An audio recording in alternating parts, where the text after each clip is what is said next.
Welcome back to Only Talk Sports, and today we have a preview of the Big 12 football 2022 season.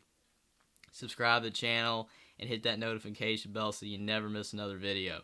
So today we have the Big 12 football conference 2022 season. Man, it's gonna be one of the last seasons where there's only 10 teams in the conference. Oklahoma and Texas are going to be joining the SEC, and the Big 12 will actually be the Big 12 again because you're going to have BYU and UCF and Houston and Cincinnati joining the conference. So now they'll be the Big 12 again. But for the 2 more years, they're going to have for 3 more years, they're gonna have 10 teams. So team number one, we have Baylor. I got Baylor going 8-4. Dave Aranda, I think he's a stud coach. He's a great coach. I think they're gonna take a little bit of a step back though, because of the fact that Jerry Bohannon's gone. They lost some other good players. He went to South Florida. They lost some other players on defense. Blake Shapen at quarterback. He's kind of unproven, but he was pretty good when he played, which is why they went with him instead of Jerry Bohannon. But I got them losing to Oklahoma State, at West Virginia, at Oklahoma, and at Texas. Next, we have Iowa State. Matt Campbell, once one of the bright young stars in coaching. He's kind of taken a step back. Iowa State's not falling off the map, but they've kind of regressed a little bit. They lose Brock Purdy. He's been their quarterback for years. Charlie Kohler at tight end. Breece Hall at running back. They got Hunter Deckers at quarterback.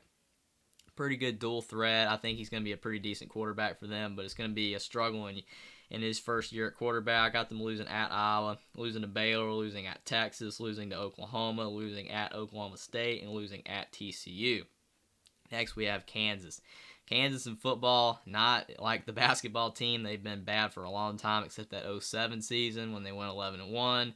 But this year, they're going to be a little bit better because their new coach, Lance Leopold, last year they went I think 2-10 or 3-9. I think 2-10. They were better last year. They beat Texas, but Texas was a train wreck last year. But I think they're gonna be better. They got Jalen Daniels at quarterback. They picked him over Jason Bean. Jason Bean had some nice moments. Jalen Daniels had some nice moments. But I still got them going 2-10, losing at West Virginia, losing at Houston, losing to Iowa State, losing to TCU, at Oklahoma, at Baylor, Oklahoma State, at Texas Tech, Texas, and at Kansas State. But I think they're gonna be an improved 2-10 football team.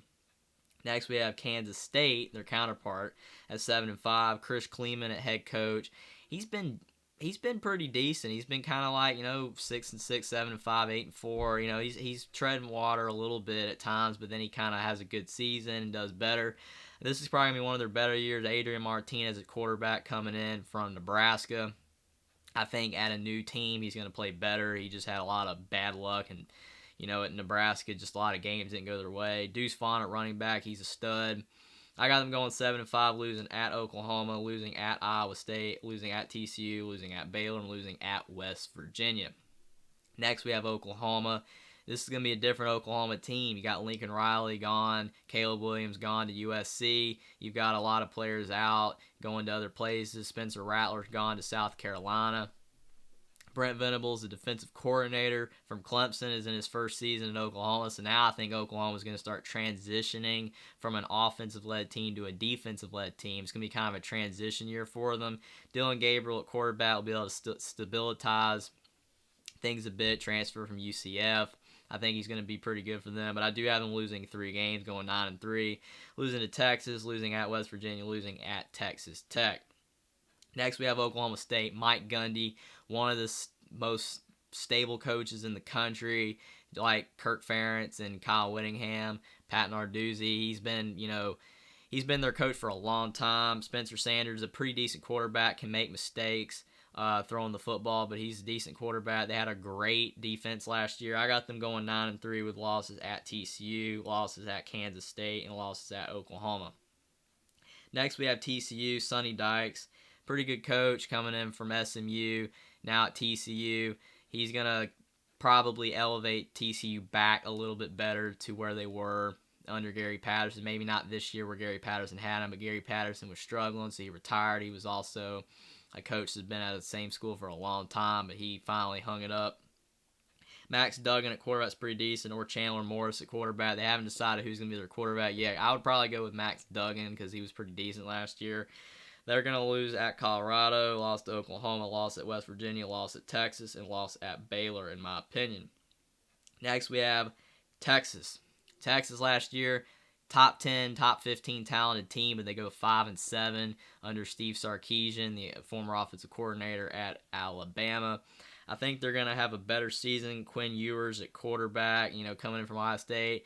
Some people say he's overrated, but regardless, even if he don't work out, Hudson Card is a capable backup. Bijan Robinson at running back, he's a great player. And Xavier Worthy, a wide receiver, is elite. He was an elite freshman last year, and a lot of programs wanted to take him away from Texas, but Texas did not let that happen. I got them losing to Alabama, at Texas Tech, at Oklahoma State, and at Kansas State. Next, we have Texas Tech. Joey McGuire, new coach. Unproven product. We don't know how good he's going to be. Tyler Shutt, a quarterback. He came from Oregon, a transfer. I think Texas Tech's going to be decent this year. They're going to surprise some people on offense, but I don't think it's going to be enough for them to really break through. I got them going 6-6, losing at NC State, losing at Kansas State, losing at Oklahoma State, losing to Baylor, losing at TCU, and losing at Iowa State. Then we've got last team, West Virginia, Neil Brown. Neil Brown's got to win more this year. He's been struggling, I think in his first two seasons going like 11-12. He's got to win more this year. I think he will with JT Daniels at quarterback. I think he'll be a little bit better than Jarret Doege, who was a little inconsistent. But in his defense, he was being rushed a lot. But I think JT Daniels is going to do better. I got them going 7-5 with losses at Pitt, loss at Texas, loss at Texas Tech, loss at Iowa State, and loss at Oklahoma State. So I got Oklahoma going 9-3 and Oklahoma State going 9-3. They're going to play each other in the championship game, and I will pick Oklahoma to win the league. I think it's going to be tight. I think this league is going to be very competitive. It's going to be a fun conference to watch. But at the end of the day, I do have Oklahoma winning the Big 12 this year. Comment down below what you think the Big 12 is going to do, whether I got my picks right or whether what you guys think these teams are going to do. Subscribe to the channel if you want to see more content like this. Like this video. Share the video on social media, and I'll see you next time.